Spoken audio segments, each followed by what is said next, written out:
Assalamualaikum warahmatullahi wabarakatuh. Baik, langsung saja di sini saya Naila Musfiatul Diala dengan NIM 401200261 dari kelas Ekonomi Syariah I akan menjelaskan mengenai pemantauan dan pengawasan pembiayaan pada mata kuliah Manajemen Pembiayaan. Di sini akan ada beberapa poin yang akan dibahas. Yang pertama, tujuan pemantauan dan pengawasan pembiayaan. Yang kedua, monitoring lapangan. Yang ketiga, proses penanganan pembiayaan bermasalah. Yang keempat, menggali potensi peminjam. Dan yang terakhir, penggolongan pembiayaan.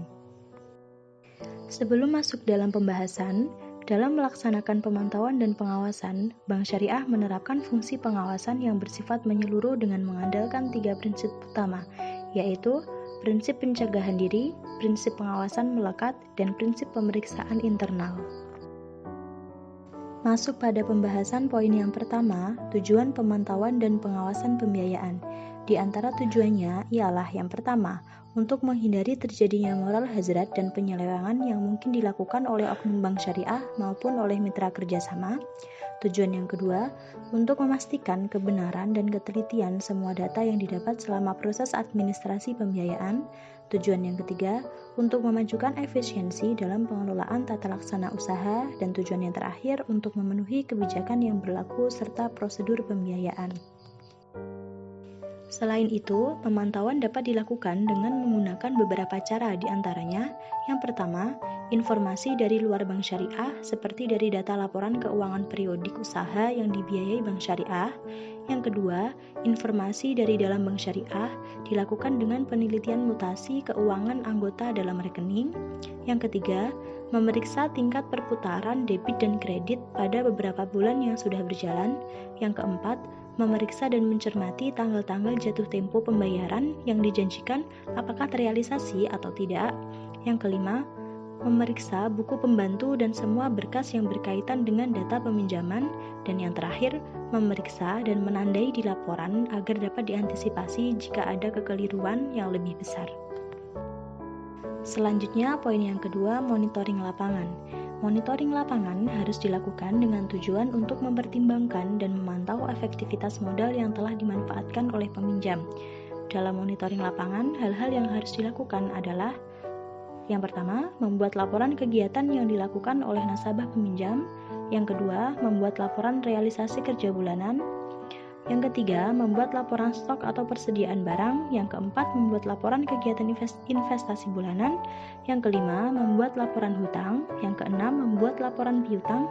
Yang ketujuh, membuat neraca per bulan, triwulan, dan semester. Yang kedelapan, membuat laporan tingkat pengumpulan pendapatan. Yang kesembilan, membuat laporan tingkat kemajuan usaha. Dan yang terakhir, membuat laporan tingkat efektivitas pemakaian data. Selanjutnya, mengenai proses penanganan pembiayaan bermasalah. Biasanya, penyebab terjadinya pengambilan pembiayaan yang bermasalah adalah disebabkan oleh kesulitan-kesulitan finansial yang dialami oleh perusahaan nasabah.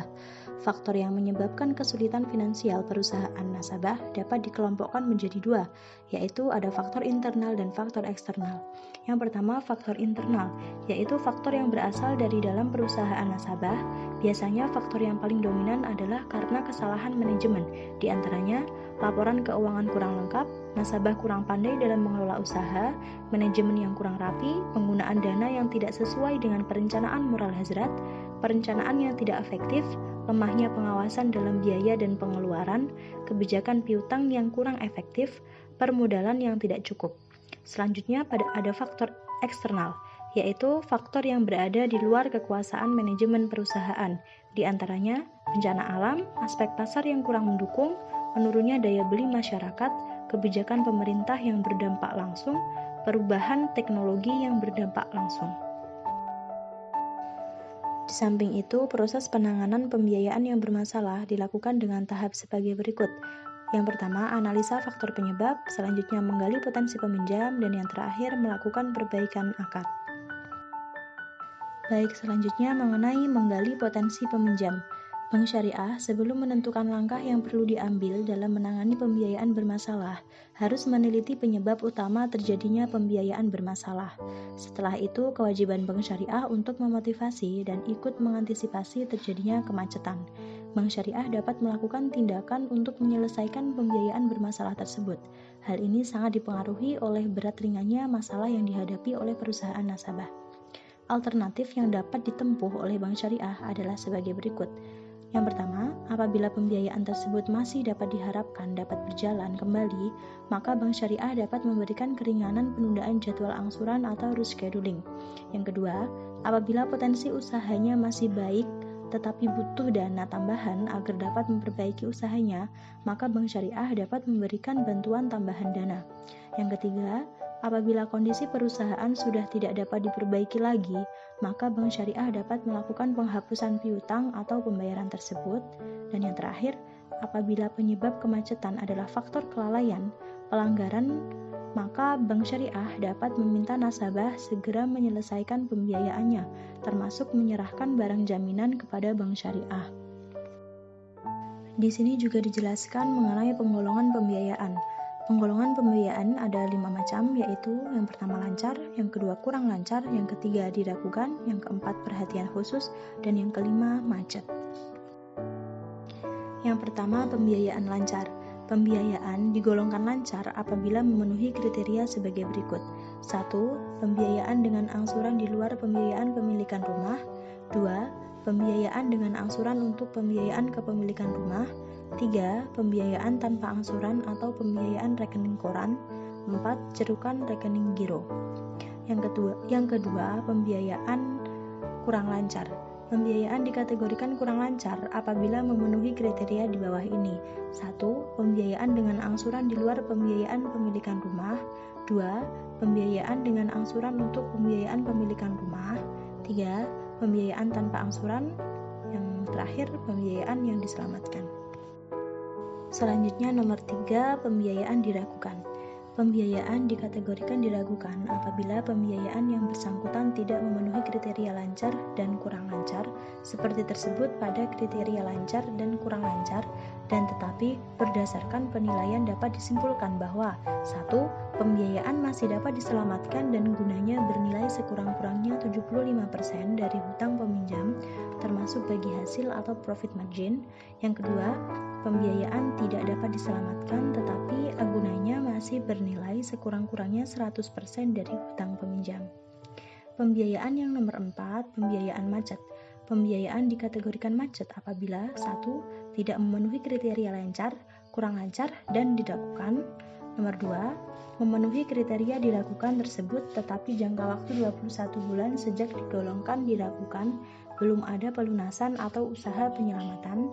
3. Pembiayaan tersebut penyelesaiannya telah diserahkan kepada pengadilan atau badan urusan piutang negara atau telah diajukan penggantian rugi kepada perusahaan asuransi kredit atau kalau di badan arbitrase syariah.